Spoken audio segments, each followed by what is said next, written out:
Magandang buhay! Gagawa tayo today ng masarap na biko.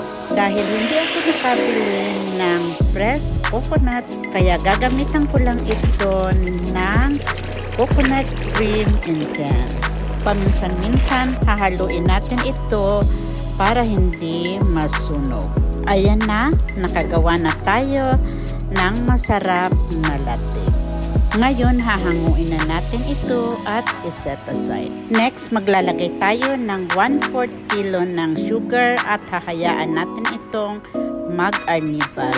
And then, ilalagay na natin ang ating sinaing na malagkit. Ipagpatuloy lang natin ang paghalo nito. Be sure na maliit lang ang apoy para hindi masunog ang ating niluluto. Ayan, pwede na natin itong isalin sa ating container. Ilagay na natin sa ibabaw ang ating ginawang latik. At ayan, ready na ang ating masarap na biko. Magtimpla na tayo ng kape para makapag-almusal.